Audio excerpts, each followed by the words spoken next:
Alright, let's turn the volume all the way up on this, because what's happening right now is too loud, too tense, and too explosive to pretend it's business as usual. The headline alone is enough to stop people mid-scroll. Sultan of Sokoto exposed. Heavy words. But what's unfolding behind the palace walls is even heavier. This is no longer just gossip or online noise. This is a full-blown national argument that has crawled out of the shadows and landed right in the middle of northern Nigeria.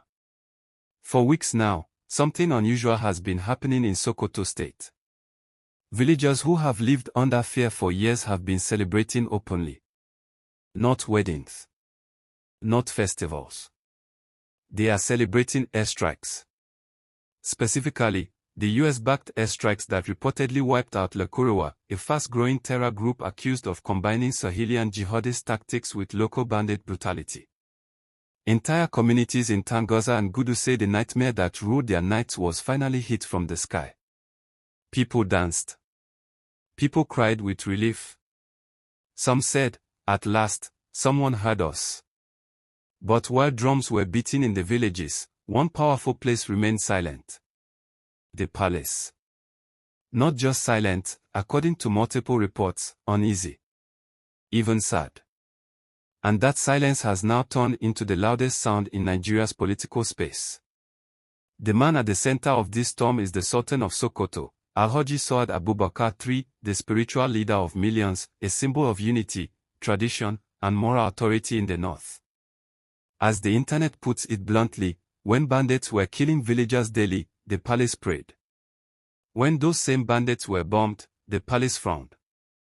That contradiction is what has set social media on fire. Let's rewind to where this truly began.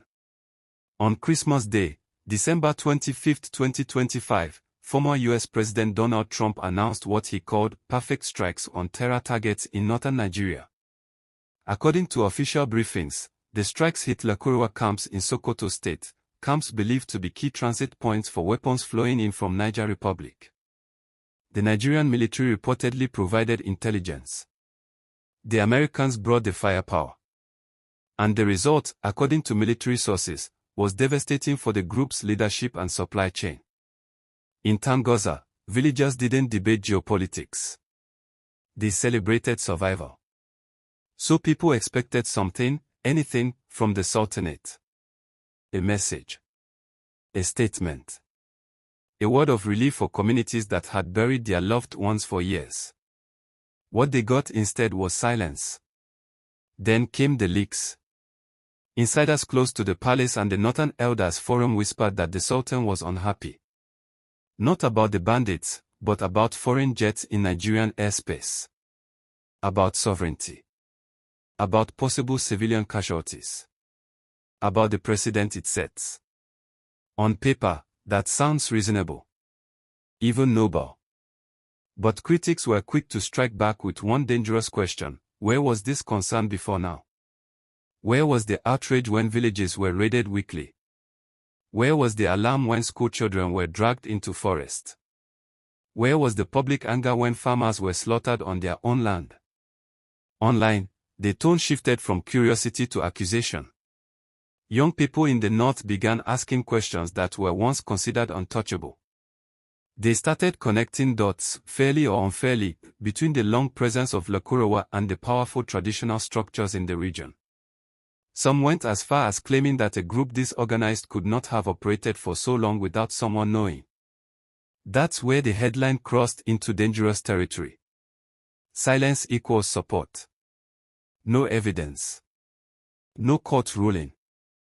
Just rage, grief, and years of bottled-up pain exploding all at once.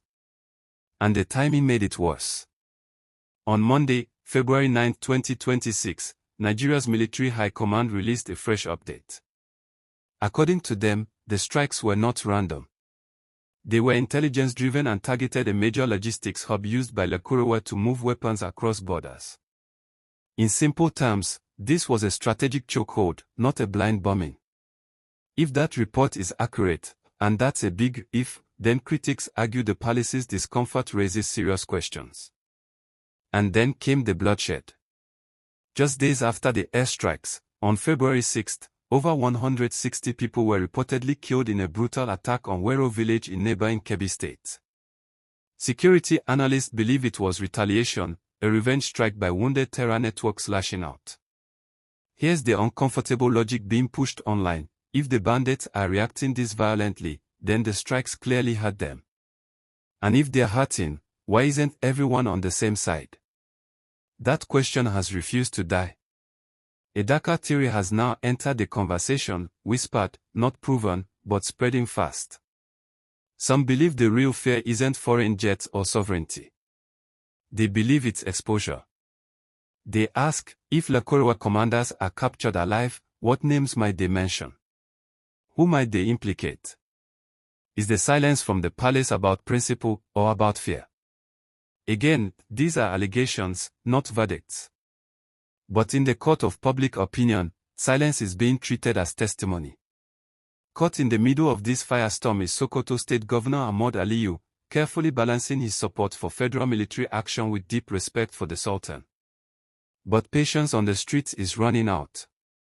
People are tired of careful words. They want safety. And right now, many believe that safety came from fighter jets, not from prayers. This is not a courtroom drama. No judge has ruled. No evidence has been tested. But public judgment is already underway, and it is ruthless. So now the question is yours. Is the Sultan standing up for national dignity and civilian lives? Or is his silence being misread as protection for something darker? Does silence mean wisdom or complicity? Nigeria is watching. The North is divided. And the noise is only getting louder. Drop your honest thoughts in the comments. No insults. No fear. Just truth. And if you want to keep hearing the stories others won't touch, like this video, subscribe, and stay with us, because this conversation is far from over.